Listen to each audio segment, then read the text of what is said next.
Saya ingin bertanya, saya lagi sedang mencoba ikut ta'aruf. Bagaimana saya tahu kalau seorang ikhwan itu sudah benar-benar hijrah, Ustadz? Karena saya lihat di medsos banyak banget yang bilang ta'aruf tidak menjamin laki-laki tersebut telah hijrah. Saya ragu untuk ikut ta'aruf di sosmed tersebut, Ustadz. Tapi saya sadar usia saya sudah hampir 30 tahun. Jadi bagaimana cara kita bisa meminimalisir agar tidak mendapatkan pasangan yang belum hijrah atau belum baik, Ustadz? Tafadhol, Ustadz. Usia 30 tahun. Ini perlu catatan. Penting ya, Ustadz ya? Penting. Banyak orang ngerasa diburu-buruin sama usia dan sebagainya. Ketahuilah, wanita terbaik yang disebutkan oleh Nabi SAW menemukan jodoh terbaiknya justru di usia 40 tahun. Siapa? Khadijah bintu Khuwailid. Jadi angka itu soal angka saja. It's just number. Itu cuma angka doang. Akhirnya kita salah pilih, akhirnya kita asal-asalan, akhirnya udahlah menurunkan standar aja lah. Gara-gara cuma soal angka. Itu salah. Itu keliru kan. Jadi jangan sampai kita ngerasa diburu-buruin, akhirnya kita nggak terkontrol lagi. Pokoknya asal dapat aja udah cepet nikah. Akhirnya menikah dengan orang yang tidak tepat. Married with the right person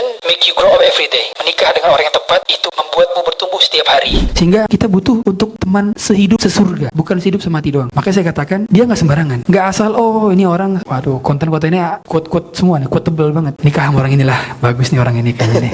Nggak ada kayak gitu, nggak ada. Sosial media sama sekali nggak menjamin atas 1% dari diri kita, nggak menjamin. Kata Nabi SAW, fadfar bidzatid din taribat yadak. Carilah yang ada agamanya. Nah, cara mengukur agama itu bukan dari CV saja. Cara mengukur agama itu bukan dari sosmed saja. Cara mengukur agama itu bukan sekedar dia sharing postingan kajian saja, bukan. Cara mengukur agama itu dari pengamalan terhadap ilmu agama. Bukan ilmu agamanya doang, tapi pengamalan terhadap ilmu agama. Karena ada orang ilmunya 100, tapi pengamalannya 10. Tapi ada orang ilmunya 30 dan pengamalannya 30 juga. Saya tanya, baik yang mana? Baik yang 30 dan 30-30-nya kan? Daripada yang ilmu 100 tapi cuma 10 doang yang diamalin, 10%-nya. Nah, yang agama yang baik itu yang mengamalkan ilmunya. Sehingga untuk bisa mengetahui pengamalan ilmu itu kita butuh testimoni dari orang yang pernah tinggal serumah dengan dia, orang yang bersafar dengan dia, orang yang bermuamalah dengan dia. Karena review yang paling jujur adalah dari mana? Dari 3 tadi kan. Orang tua bahkan seringkali nggak terlalu tahu detail tentang anaknya. Itu cara lihatnya gitu. Jadi jangan pernah merasa diburu-buruin. Dan jangan pernah menurunkan kualitas gara-gara umur. Anda begitu berharga, Anda begitu mulia, Anda layaknya permata. Jangan main-main masalah pernikahan. Yang terpenting jangan sibuk mencari, tapi sibuk menjadi. Sehingga banyak dari kita sibuk mencari yang sana sini, cari yang paling ideal, tapi kita lupa menjadi yang ideal itu. Dalam hal ini banyak berdoa kepada Allah dan jujurkan niat kita dalam mencari pasangan untuk beribadah kepada Allah Azza wa Jalla dan untuk melahirkan keturunan yang soleh dan soleh, bukan cuma sekedar ikut-ikutan. Karena kalau nikah sekedar ikut-ikutan, kita akan kehilangan arah dan tujuan dalam pernikahan itu sendiri.